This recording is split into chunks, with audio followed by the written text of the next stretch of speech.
बिस्मिल्लाहिर्रहमानिर्रहीम। आज हम लोगों ने सीखना है what is main by the term complex number. तो कम्प्लेक्स नंबर को जानने से पहले सबसे पहले हमें ये पता होना चाहिए कि what is main by the term real number.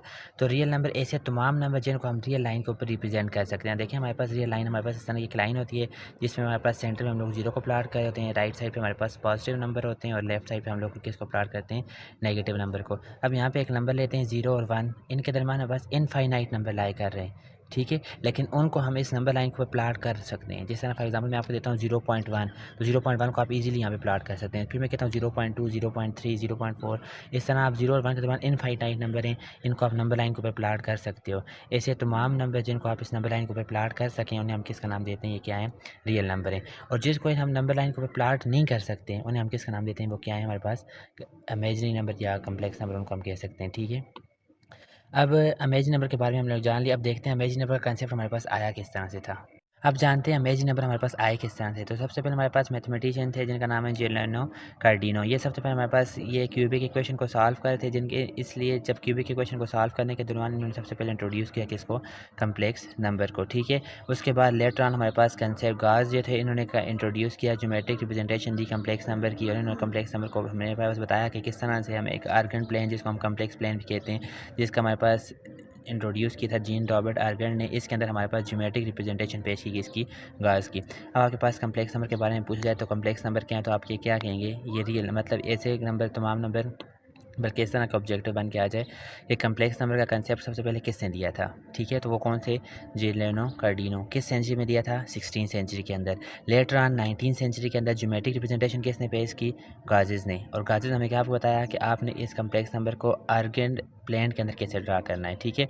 Argon plane का कंसेप्ट किसने दिया हुआ था, जीन रॉबर्ट आर्गन ने। अब आते हैं कम्प्लेक्स नंबर। रियल नंबर के बारे में हमने बात कर ली। ऐसे तमाम नंबर जिनको रियल लाइन को रिप्रेजेंट कर सकते हैं वो क्या है, रियल नंबर। और जिनको रियल लाइन को रिप्रेजेंट नहीं कर सकते उन्हें हम किसका नाम देते हैं, इमेजिनरी नंबर। अब रियल और इमेजिनरी नंबर के दरमियान थोड़ा सा डिफरेंस और देखते हैं, ठीक है। मतलब इमेजिनरी नंबर का कंसेप्ट हमारे पास इंट्रोड्यूस हुआ कैसे। तो रियल नंबर का मेरे पास एक प्रॉपर्टी थी कि जब भी इसका स्क्वायर लिया जाए वो हमें हमेशा मेरे पास क्या देता है, पॉजिटिव नंबर देता है। जैसे मैं एग्जांपल लेता हूँ, फॉर एग्जांपल -2। -2 का जब आप स्क्वायर लेते हैं तो क्या आ जाता है, 4। मतलब नंबर नेगेटिव था लेकिन स्क्वायर लेने से क्या बन गया है, पॉजिटिव नंबर। एक दूसरा नंबर लेते हैं 2। 2 का स्क्वायर लें तो क्या आता है, 4। अब 2 का स्क्वायर भी 4 है, -2 का स्क्वायर भी 4 है। ये रियल नंबर की प्रॉपर्टी थी कि जब भी आप नेगेटिव नंबर का स्क्वायर लेंगे तो हमेशा क्या आ जाएगा, पॉजिटिव नंबर। लेकिन जब हमारे पास एक नंबर, जब ये जिलियनो कार्डिनो ने हमारे पास कंसेप्ट दे रहे थे कम्प्लेक्स नंबर का, इनके दौरान जब क्यूबिक इक्वेशन को सॉल्व करते हैं इनके दौरान हमारे पास एक ऐसा नंबर आ गया जिस तरह फॉर एग्जांपल आ गया -1। जब इसका स्क्वायर लिया गया तो आंसर क्या आ रहा था, -1। तो इन्होंने कहा कि एक ऐसा नंबर है जिसका स्क्वायर लिया जाए तो आंसर क्या आता है, नेगेटिव। इसको उन्होंने नाम दिया ये एक इमेजिनरी नंबर। इसको रियल नंबर नहीं कहा गया, इन्होंने किसका नाम दिया, ये क्या है, इमेजिनरी नंबर है, ठीक है। अब हमारे पास दो किस्म के नंबर इंट्रोड्यूस हो गए, एक रियल नंबर, एक इमेजिनरी नंबर। अब ऐसे नंबर जो रियल और इमेजिनरी नंबर का कम्बिनेशन हो उसे हम किसका नाम देते हैं, कम्प्लेक्स नंबर का। तो कम्प्लेक्स नंबर हम लोग पढ़ भी लेते हैं, a number of the form z = a + b iota. अब z हमारे पास क्या था, ये किसको रिप्रेजेंट करता है, कम्प्लेक्स नंबर को। वैसे हम z को इंटीजर के लिए भी इस्तेमाल करते हैं लेकिन यहाँ पे z आपने z में रखना है, कम्प्लेक्स नंबर को रिप्रेजेंट कर रहा है, ठीक है।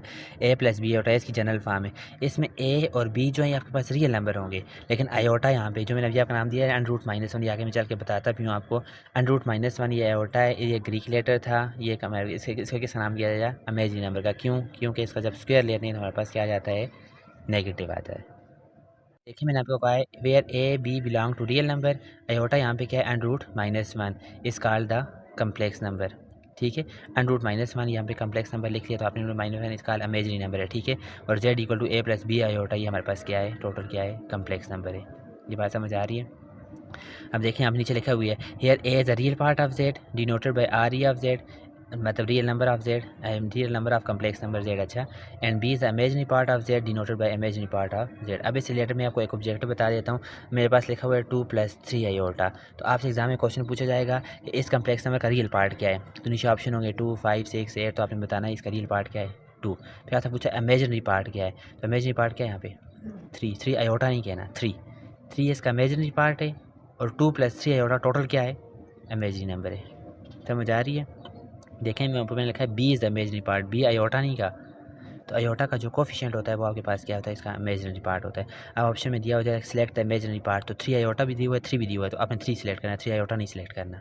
समझ आ रही है। एक्सक्यूज़ ये बन के आ जाए 3 आयोटा, अब इसमें मतलब रियल पार्ट क्या है, तो अब आप देखें 3 आयोटा तो रियल पार्ट कुछ है ही नहीं, तो कुछ ना हो तो हम इसे कैसे रिप्रेजेंट करते हैं 0 से। इसको हम लिख सकते हैं ना 0 + 3 आयोटा, मैंने बोलना है 0 इसका रियल पार्ट है और 3 इसका इमेजिनरी पार्ट है। अब देखते हैं कम्प्लेक्स नंबर की कुछ नोटेशन। अब जब कम्प्लेक्स नंबर को ऑर्डर पेयर की फॉर्म में लिखा जाए तो ऑर्डर पेयर में A डॉट B की फॉर्म में लिखते हैं। तो आपने बताना है, अपने ध्यान में रखना, जब इसको ओपन करेंगे तो ये लिखेंगे हम लोग, ठीक है। ऑर्डर पेयर की फॉर्म में आयोटा साथ नहीं लिखना, मेंशन नहीं करना। अब 0 1 है, अब देखें रियल पार्ट तो 0 हो गया, 0 1 इसको जब खोल के लिखेंगे तो आपके पास क्या आएगा, आयोटा ही आएगा, 1 आयोटा या आयोटा ही है। जैसे मैंने आपको बताया 3 आयोटा वाली बात, ये एग्जाम्पल से नीचे दे भी दी है। Iota is called the imaginary unit, ठीक है। ये पूरा जो पार्ट है इससे हम किस नाम देते हैं, इमेजिनरी यूनिट का, इमेजिनरी नंबर नहीं कहा, अच्छा ठीक है।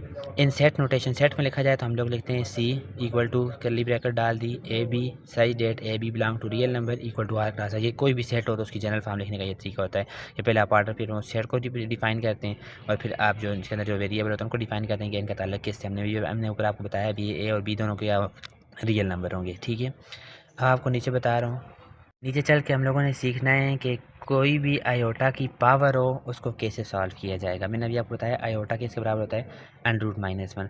आयोटा की कोई भी nth पावर हो और n बिलोंग कर रहा हो इंटीजर से, तो उसको जब भी आप सॉल्व करेंगे तो 4 ऑप्शन आएंगी, +- आयोटा या +-1।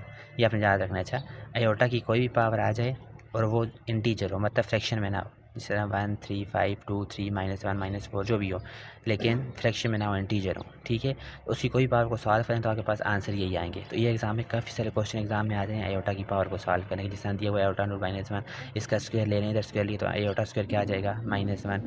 आयोटा क्यूब किसके बराबर आता है, -, आयोटा पावर 4 किसके बराबर है, 1। तो आयोटा पावर 4 इन कोई भी मतलब nth पावर लेना वो 1 के बराबर ही होगा। अब मैं नीचे आपको कुछ 1 2 4 एग्जाम्पल सॉल्व करके देता हूँ तो आपको खुद समझ आ जाएगी आयोटा की nth पावर किस तरह +- आयोटा या +-1 के बराबर आती है। हमने सीखना है कि आयोटा की पावरों को सॉल्व कैसे करना है। जिस तरह मैंने आपको फर्स्ट एग्जांपल दी है आयोटा क्यूब की। आयोटा क्यूब को हम लिख सकते हैं iota square dot iota. Iota square को मैंने भी आपको बताया था पीछे किसके बराबर होता है, -1। किसी का -1 आ गया, आयोटा अपनी जगह पर है। तो आयोटा क्यूब देखें इंटीजर पावर थी तो आंसर किस में आया है, माइनस आयोटा में। वही 4 पावर, उन चारों में से आंसर आ रहा है, यानी मैंने आपको कहा था कोई भी nth पावर हो तो आंसर किस में आएगा, +- आयोटा या +-1, +- आयोटा या +-1, ये आंसर आएगा। अब नीचे नंबर लिखा है आयोटा पावर 4, इसको सॉल्व करना है। इसको हम लिख सकते हैं आयोटा स्क्वायर का स्क्वायर। आयोटा स्क्वायर किसके बराबर होता है, -1, ऊपर स्क्वायर यही है। और किसी भी नेगेटिव नंबर का स्क्वायर लें वो क्या होता है, पॉजिटिव नंबर। मैंने आपको बताया था किसी भी रियल नेगेटिव नंबर का, सॉरी। यहाँ पे एक अलग खुद से कोई पावर लेते हैं आयोटा पावर 7। अब इसको कैसे सॉल्व करें, तो सबसे पहले इसको आपने इवन पावर में स्प्लिट करना है। हम लिख सकते हैं आयोटा पावर 6 × आयोटा, बेसिस से पावर ऐड करें तो आंसर 7 ही आएगा। इसकी 6 इसकी 1 है, ठीक है। अब ये वाली जो पावर है इसको ऐसी एज इट इज़ छोड़ना है, इसको सॉल्व करें। इसको हम स्क्वायर की फॉर्म में लिखेंगे, ठीक है। 2 3 6 वही चीज़ आ रही है। अब आयोटा स्क्वायर तो -1 के बराबर होता है, -1 पावर 3 डॉट आयोटा। किसी भी नेगेटिव नंबर देखें, रियल नंबर है नीचे -1, इसका क्यूब है तो आंसर में नेगेटिव आएगा, माइनस आयोटा। आंसर फिर उन चारों में से आया या नहीं आया। इस तरह कोई पावर हो, अगर आपको समझ नहीं आ रही तो कमेंट सेक्शन में बताना है, इंशाल्लाह आपके लिए कोई और अच्छी आसान तरीके से इसको सॉल्व करके बता दिया जाएगा। और अगर समझ आ गई है फिर भी कमेंट सेक्शन में बताना है ताकि मुझे मोटिवेशन मिले और मैं आपके लिए इस तरह की अच्छी वीडियो, इससे अच्छी वीडियो इंशाल्लाह आपके सामने पेश करूं। एक आखिर में छोटी सी रिक्वेस्ट है, चैनल को सब्सक्राइब करें, लाइक करें, दूसरे को साथ शेयर करें ताकि मैं भी मोटिवेट हूँ। अल्लाह आपको भी खुश रखे। बेस्ट ऑफ लक, मिलते हैं नेक्स्ट वीडियो में। अल्लाह।